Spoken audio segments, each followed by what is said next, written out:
Olá, crianças, bom dia! Tudo bem aí? Espero que estejam muito bem.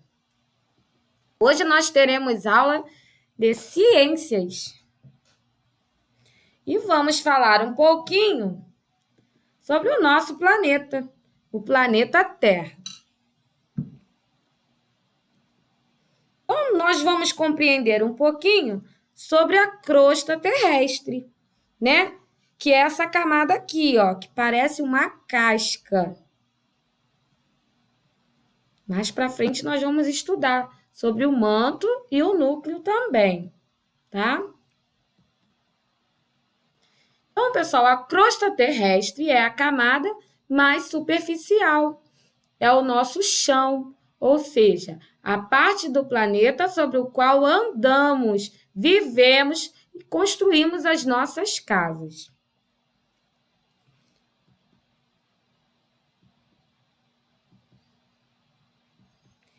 E a crosta terrestre ela é formada principalmente por rochas. E essas rochas elas podem ser formadas por um ou vários minerais.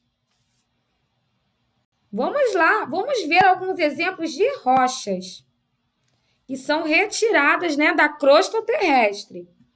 Então, olha aí, tem o granito, o calcário, a ardósia, o basalto, o mármore, a argila. Né? O granito, por exemplo, eu posso usar na fabricação de pia.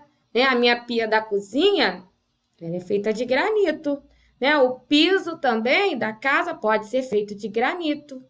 O calcário, por exemplo, ele pode ser utilizado em construções, no preparo do solo. Então, pessoal, as rochas, elas podem ser formadas por um ou por vários minerais, tá? Por isso, existem diferentes características, né? As rochas, cada um tem a sua características. Então, muitos minerais podem ser explorados e utilizados pelo ser humano. Neste caso, os minerais, eles passam a ser chamados minérios. Tá? Então, a atividade de extração desses minérios das rochas da Terra, né, da crosta terrestre, né, essa atividade é realizada nas minas.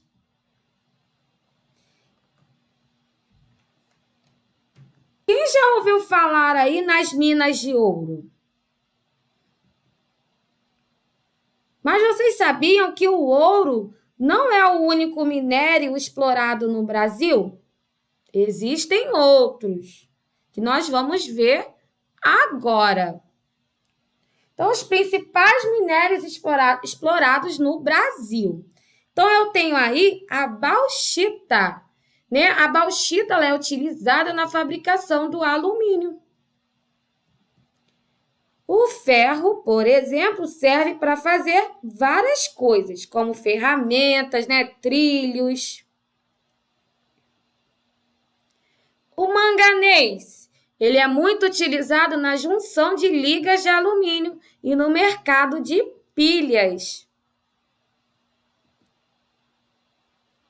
O nióbio, olha gente, que legal. O nióbio, ele não é encontrado em qualquer lugar da Terra.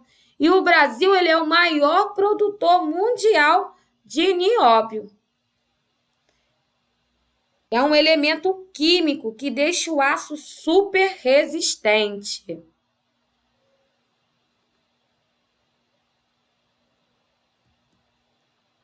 E o cobre? O cobre ele é um ótimo condutor de eletricidade e calor. Tá? Então, ele é utilizado em várias instalações elétricas, em tubulações de água, nos sistemas hidráulicos de casas. Ele é muito resistente também.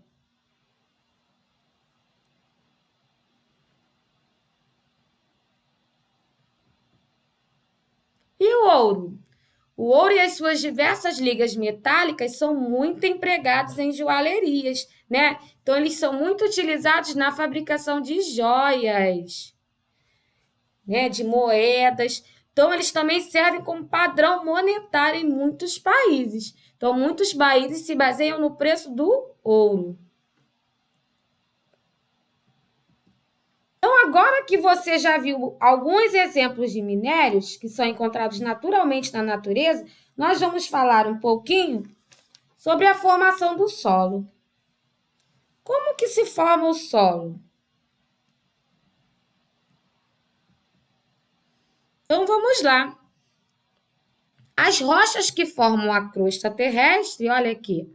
Então, aqui é a minha rocha que está na crosta terrestre. Com o passar dos anos, né, de tanto ficar exposto à luz do sol, à chuva, aos ventos, essas rochas elas vão se quebrando, né? Elas são desgastadas e se quebram, formando pequenas partículas, tá? Pequenos pedacinhos.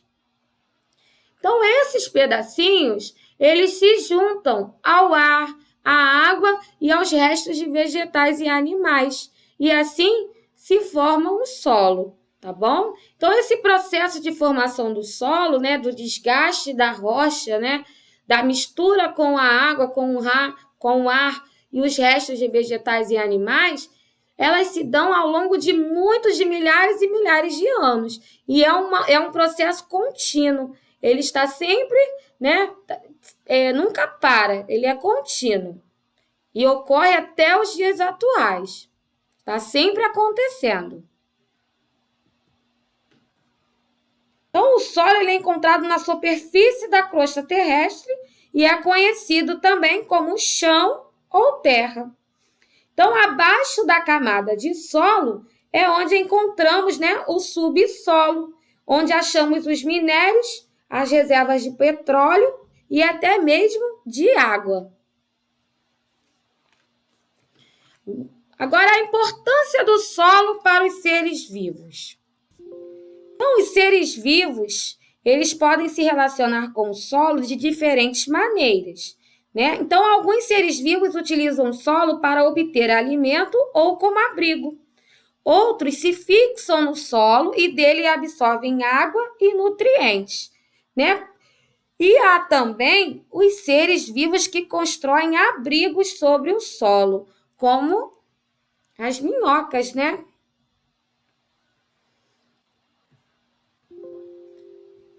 A cobertura vegetal, por exemplo, olha aí, as plantações, né, a grama que tem em cima do solo, ela serve para proteger o solo da ação das chuvas e dos ventos. E não é só para isso, não.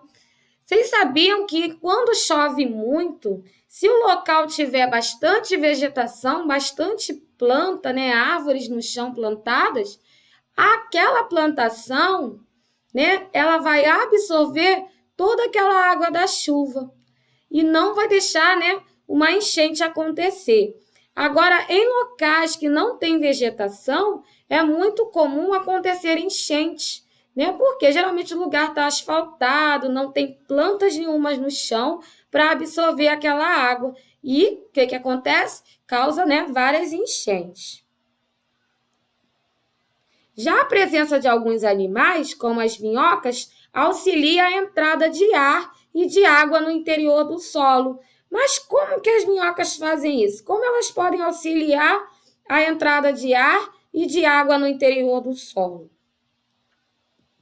Então, elas fazem diversos túneis que deixam o solo muito mais rico em nutrientes, né? E deixam o solo em ótimas condições para o plantio. Então, esses túneis que as minhocas fazem, esse túnel serve para facilitar a entrada de ar e de água no solo, o que faz muito bem para as plantas, certo? Então, pessoal, antes de fazer as atividades aí do livro, vocês vão fazer o seguinte, eu quero que vocês assistam um vídeo que está lá na área do planejador, pede ajuda para a mamãe. Vai clicar lá em planejador, no capítulo 2 de ciências. Você vai procurar lá, ciências, capítulo 2.